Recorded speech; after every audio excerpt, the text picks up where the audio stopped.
I'll actually start on Saturday and talk a little bit about what happened in the college football world this weekend.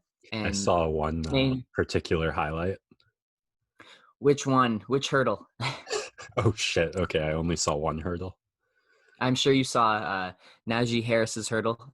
Bama completely cleared the Notre Dame defender and then managed to pick up another 30 yards after that. And that was that play in itself kind of symbolized that entire game for Bama and Notre Dame. Notre Dame was outclassed. Alabama ran all over them. And it kind of went how everyone expected it to go. And it wasn't that close. And Bama just rolls on to the national title game, which they've done now 8 times, I believe, in the last 13 years. So there's nothing new there. They're just dominant. But getting to the other game was a lot more exciting, a lot more entertaining. We had the Clemson Tigers and Ohio State Buckeyes, and everyone had kind of Clemson penciled in with Alabama, and OSU came out and they laid the smackdown, 49-28. We knew there were going to be fireworks. We knew there was going to be a ton of offense, and Justin Fields showed up and matched Trevor Lawrence in every way possible. He took a pretty tough hit early in the game. He scrambled and was running down the field trying to get to the first down, and the Clemson defender came up and led with his helmet and hit him right kind of in the rib area as he tried to spin off of a hit and crunched him. And the Clemson player got ejected for targeting, because in college, if you lead at any of your hits with the helmet primarily, it's a targeting penalty and it's a disqualification. I saw a lot of people on Twitter talking about how it was a pretty soft ejection and how most hits in football look like that. Some were even saying they led with the shoulder, and by the letter of the law, it's an ejection, so it has to happen. But I think it's not necessarily a softness problem. It's that kids aren't learning how to tackle properly anymore. If you see a guy like leading with the helmet like that, and he's trying to get a big hit in on the quarterback, but it's definitely a play there where you could be a little bit more fundamentally sound, because it's very unlikely that you're going to have Fields make a move. He's just trying to get to that first down marker. He's about a yard away. So an interesting play there, a little bit controversial, but Fields is tough. He hung in there. Lots of shots of him on the sideline grimacing, and I'm sure he had a couple ribs that were mangled after that, but he came in and he continued to roll, and the Ohio State offense was clicking on all cylinders, and the defense did enough to give them the ball back. And surprising win, but excellent for Ohio State, and it sets up a very nice national championship matchup.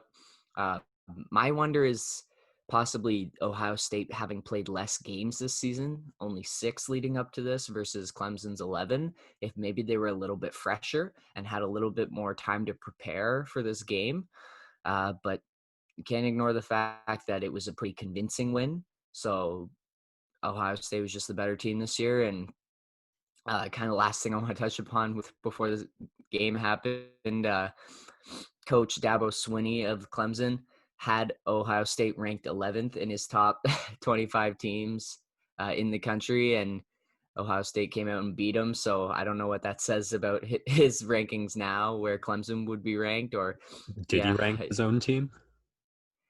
Yeah, I forget, honestly. I don't know if he's allowed, but the biggest story was that he ranked Ohio State so low, and it just gave them some bulletin board material to come out there and lay the smack down. So definitely some regrets for Dabo, but hey, Trevor Lawrence probably going to Jacksonville, and they just fired their head coach Doug Marrone about an hour ago at the time of this podcast, and so maybe there's a job there in the NFL if he wants to move along. It wouldn't be the best way to leave Clemson, but he's following his star quarterback, and could be a new opportunity for him to gain some NFL clout and kind of avoid kind of the sting of having to come back to Clemson after kind of an embarrassing loss. So there you go. Alabama, Ohio State, national championship is set. Looking forward to that, but I will move right along into Sunday football and the NFL. which for the most part went according to kind of how everyone thought it was. There wasn't too much wackiness. Definitely still some storylines, but I think all the right teams got in to the playoffs. And that's, I mean, besides the NFC East team getting in, that's just a divisional thing that I don't know if they'll ever fix. But besides that, I think all the right teams got in, and we will start in the AFC with the Cleveland Browns clinching a playoff berth for the first time since 2002. So just a round of applause. I'll put a little hand clap up on the Zoom here if you watch the YouTube video. They were playing a Steelers team that was resting a lot of their key starters, and the game came down to a last-minute 2-point conversion. They stuffed it. They got the job done. They did what they had to, and they're in the playoffs. I'll talk a little bit later about what the playoff matchups look like, but it will be interesting to see because now they got to go back to Pittsburgh, and it's the exact same first-round playoff matchup. Wow. So it'll be the third time they see each other this season. Lots of bad blood, and it'll be interesting to see how the teams make adjustments for the upcoming week. Next game, the Miami Dolphins, unfortunately, are drew the short straw and drop out of the playoff picture, and they get burgered by the Buffalo Bills. 50 burger put on them, 56-26. Tua Tagovailoa threw, I think it was 58 times. He had 3 picks. He looked a little bit lost, but the Bills just rolled, and they. Again, I think I've mentioned it every Sunday so far we've had this podcast. Besides that, Hail Mary to end the game back in Arizona, they've, I think, won 10 in a row, or 9 or 10 in a row now. And they're a team that makes adjustments on the fly. Their offense is spectacular, and their defense is enough to get them the ball back, and they make big plays. It kind of feels like the Kansas City Chiefs team of last year, and I think we have a collision course set right now between Buffalo and Kansas City.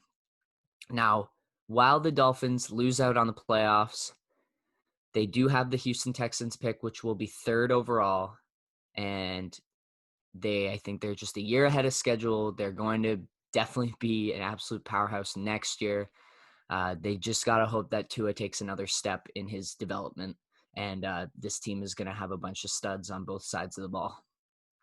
The next game I want to talk about, Indianapolis Colts kind of survive a game against the 1-15 Jacksonville Jaguars. They were up 20-0 or 20-7, and the Jaguars score a touchdown, bring it within 1 possession. Lots of back and forth, punts on both sides, and the Colts eventually pulled it out.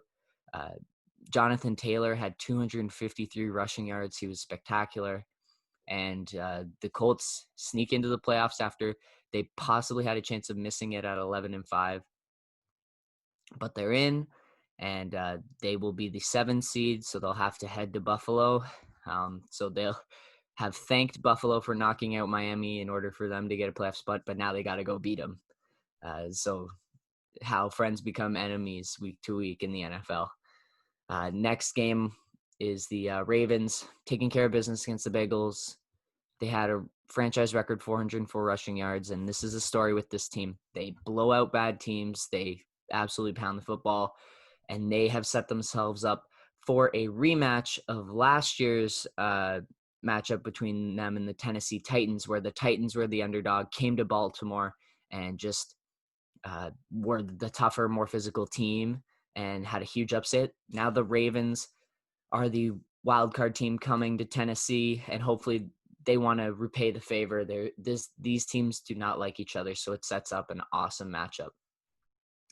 Speaking of which, the Tennessee Titans clinch the AFC South with a wild, wacky win over the Houston Texans. I knew this game was going to be right down to the wire.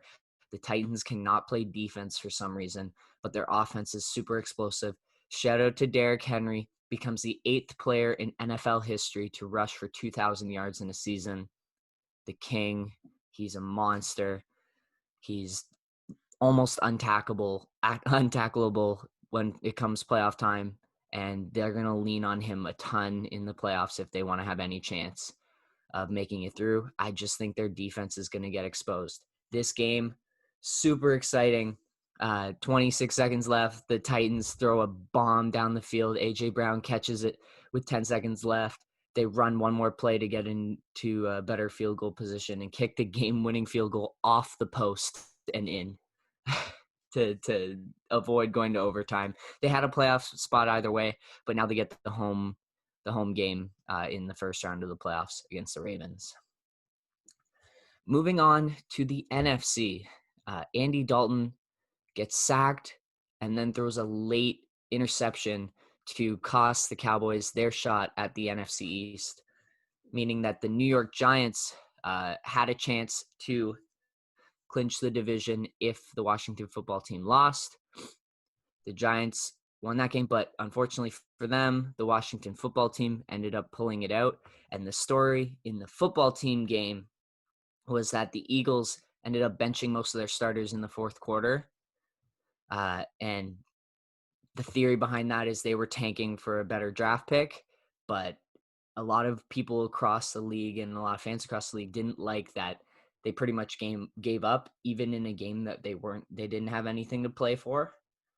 Because some of those players on the field are playing for contract incentives and things like that. And you don't just kind of give up in a football game. But that's what the Eagles did. They benched the starters. The football team holds on to a 20-14 win, and they clinched the division.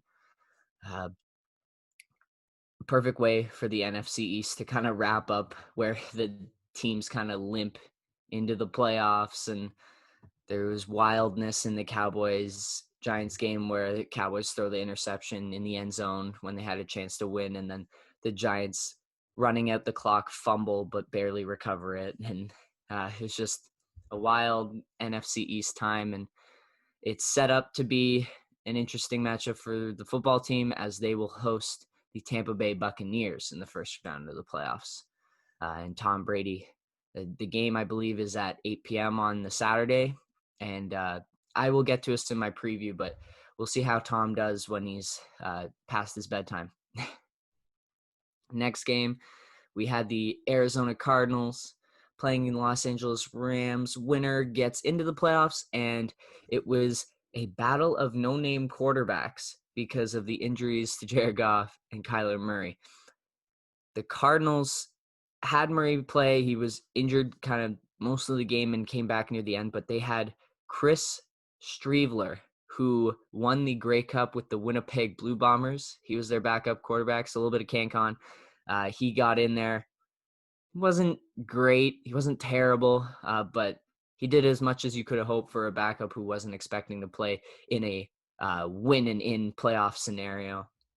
The Rams on the other side had John Wolford, who played in the XFL last year and had a LinkedIn page talking about him being an equity analyst as soon as last week before he jumped into the starting spot for the Rams. But he was mobile. They ran some interesting plays, and their defense was spectacular, and the Rams get the win 18-7. They are into the playoffs. They will be heading to Seattle for a divisional playoff matchup, which will be awesome to watch. And so kudos to the ex-Blue Bombers quarterback, and kudos to the Rams getting in the playoffs. The final game I want to talk about is the Green Bay Packers laying the smackdown on the Chicago Bears in their divisional matchup. Aaron Rodgers all but kind of snatches up the MVP with this last game.